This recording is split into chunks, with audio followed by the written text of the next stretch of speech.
Former UN Ambassador Nikki Haley says their bravery should inspire the entire United States and the world, all of our allies, to step up the fight against Putin. Brian Mast, Republican congressman from Florida, member of the House Foreign Affairs Committee, is in focus. Congressman Mast, thank you for being here.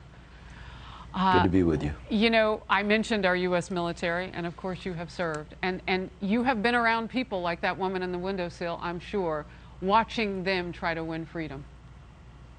Yeah, I think, you look at one of the best quotes in our nation's history, and it came from President Reagan, and he said, "There's no weapon in the arsenal of men so strong as the will of free men and women." And I think that's something that really sums up what we should inspire to the world and what Zelensky is inspiring to the world as we speak. Congressman, on the House Foreign Affairs Committee, I would imagine that you're taking a look at what is possible with Putin at this stage, a late stage of being a dictator. And he's made some desperate moves. What do you make of just militarily the Russians' inability to fill their president's wishes and take all these cities immediately? I think you see a divide in the will of the Russian people to wage all-out war on their neighbors, on people that you could say are that close to them in language and so many other ways.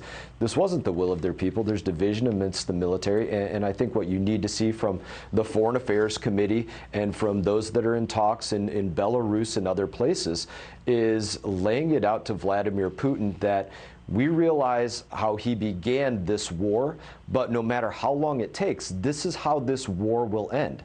Because of his nuclear saber rattling, there will be a Russian nuclear demilitarization. They will return Crimea. There will be an unconditional surrender to Zelensky and a removal of their troops from Ukraine. And in my opinion, there should be a demilitarized zone along all Russian borders. This needs to be the way that it ends, no matter how long it takes, and maybe add on to that as we see those sanctions going on, with banks and currency and SWIFT. We probably need to go out there and let the Russian government know that Russian energy is not going to be an export that is desired by Turkey or Germany or anyone else. That has to be a commitment by Europe to not use Russian energy for the next generation. Otherwise, it would be like sanctioning a farmer without sanctioning their crops. Real quickly, you know the realities of all that, though, right? Because you're watching a president and President Biden who had to fight mightily to get those countries of NATO, well, 29 others, to work with us on this whole thing. How realistic is that? And that demilitarized zone along those lines of Russia, I mean, how could we get all that done? Is it really possible? It's not possible, and I would add to that as well. You need to see Putin stand trial for war crimes as well.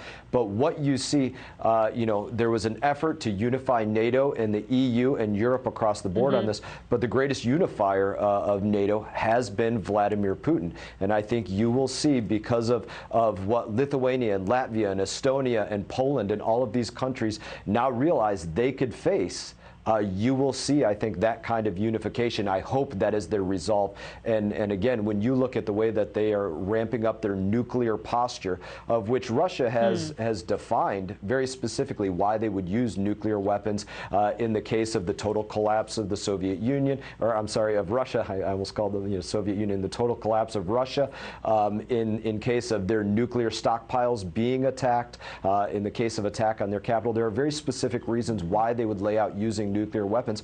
I think Putin is trying to go out there and make sure there's not a unified European front to say enforce a no-fly zone, where you don't just have American F-35s, but you have Turkish jets, German jets, right, French jets, UK jets. That's something no that he fears. Absolutely. And likewise, who would to say that Ukraine does not have every reason in the world, if they had the capability, to counterattack Moscow? If they had that capability, they would have every right to do so. And I think that's why you see Putin doing this nuclear saber rattling. Congressman Mast of the great state of Florida, thank you for your time today. All the best. And always for your service. Hi, everyone. I'm Brian Kilmeade. I want you to do me a favor. I want you to click to subscribe to the Fox News YouTube page. This is the only way that I know for sure that you're not going to miss any great commentary, any great news bites, any great interviews coming your way on Fox. You can get it all here on YouTube. So subscribe right now.